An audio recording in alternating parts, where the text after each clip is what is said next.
तो बड़ी खबर, दिल्ली एनसीआर ही नहीं बल्कि पूरे उत्तर भारत में सर्दी का सितम और कोहरे की सफेद परत बिछी हुई है। मौसम विभाग ने जहां दिल्ली में कोहरे का ऑरेंज अलर्ट जारी किया है, तो वहीं यूपी समेत उत्तर भारत के कई जिलों में कोहरे और शीतलहर की चेतावनी जारी की गई है। 8 तस्वीरें आपकी टीवी स्क्रीन पर। दिल्ली, इसके अलावा गाजियाबाद, नोएडा, फरीदाबाद की तस्वीरें आपकी टीवी स्क्रीन पर हैं। आप हरियाणा के शहरों की तस्वीरें भी देख सकते हैं, जहां करनाल और इसी के साथ कैथल में विजिबिलिटी बिल्कुल शून्य है। जी न्यूज़ आप सभी से ये अपील करता है कि आने वाले 3 से 4 घंटे अगर आप सड़कों पर निकलने वाले हैं तो मत निकलिए। राजस्थान के धौलपुर की तस्वीर देखिए, यूपी के कानपुर की तस्वीर देखिए, इस वक्त किस तरह के हालात बने हुए हैं। दिल्ली में आज घना कोहरा छाया हुआ है और कोहरे की वजह से गाड़ियों की रफ्तार बिल्कुल थम गई है। विजिबिलिटी बेहद कम हो चुकी है, इसे जीरो विजिबिलिटी कहना बेहतर होगा।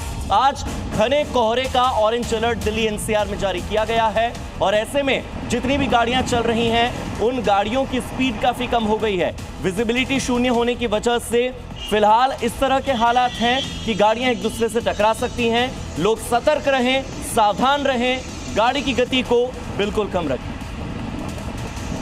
सड़कों पर वाहन पार्किंग लाइट्स जलाकर रेंगते हुए दिखाई दिए। राजधानी दिल्ली और पूरे एनसीआर में सर्दी, घने कोहरे और वायु प्रदूषण की तिहरी मार ने लोगों का हाल बेहाल कर दिया। रविवार सुबह से ही दिल्ली एनसीआर के कई इलाकों में घना कोहरा छाया रहा, जो कि शाम होने तक और भी ज्यादा घना हो गया, जिससे सड़कों पर चलने वाले वाहनों की रफ्तार बेहद धीमी हो गई। विजिबिलिटी घटकर करीब 20 मीटर तक पहुंच गई। विजिबिलिटी कम होने की वजह से सड़कों पर वाहन चलाने में काफी दिक्कतों का सामना करना पड़ा। मौसम विभाग की माने तो न्यू ईयर तक हल्की बारिश भी देखने को मिल सकती है।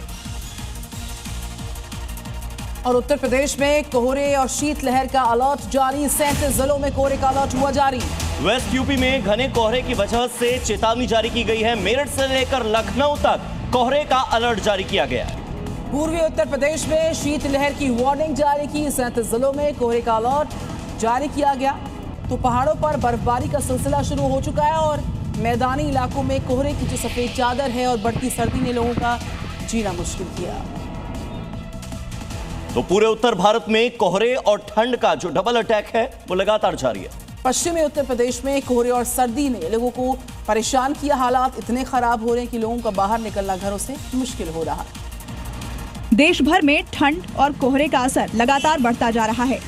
कई राज्यों में न्यूनतम तापमान सामान्य से नीचे चला गया है और शीतलहर और कोल्ड डे के हालात बन रहे हैं। पश्चिमी उत्तर प्रदेश के कई हिस्सों में घना से बहुत घना कोहरा छाया रहा। उधर नोएडा के हालात तो ज्यादा ही खराब दिखाई दिए। कई जगहों पर विजिबिलिटी बेहद कम हो गई, जिस वजह से लोगों को वाहन चलाने में काफी दिक्कत हुई। इस बीच मौसम विभाग ने कुछ इलाकों में अलर्ट जारी करते हुए आने वाले दिनों में ठंड और बढ़ने की चेतावनी दी है। वाहन चालकों को सतर्क रहने की सलाह दी गई है। और आइए ग्राफिक्स के माध्यम से हम भी समझते हैं, आपको समझाते हैं कि उत्तर प्रदेश के वो कौन कौन से जिले हैं जहां पर कोहरे का अलर्ट जारी हुआ है। तो एक एक करके जिले के ऊपर नजर डाल लेते हैं। श्रावस्ती है, बहराइच है, लखीमपुर खीरी है और सीतापुर है। ये वो जिले हैं जहां पर कोहरे का अलर्ट जारी हुआ है। तो सहारनपुर, शामली, मुजफ्फरनगर, मुरादाबाद में भी यूपी में कहां कोहराम कोहरे पर बरकरार, उसमें रामपुर बरेली भी शामिल है। पीलीभीत और शाहजहांपुर में भी इतना ज्यादा कोहरा है कि विजिबिलिटी बिल्कुल कम है। संभल हो या फिर बदायूं, कोहरे को लेकर यहां अलर्ट जारी हुआ है और नए साल तक ये कोहरा रहने वाला है। तो ऐसे में साल 2026 का स्वागत जो है वो इसी कोहरे के साथ होने वाला है।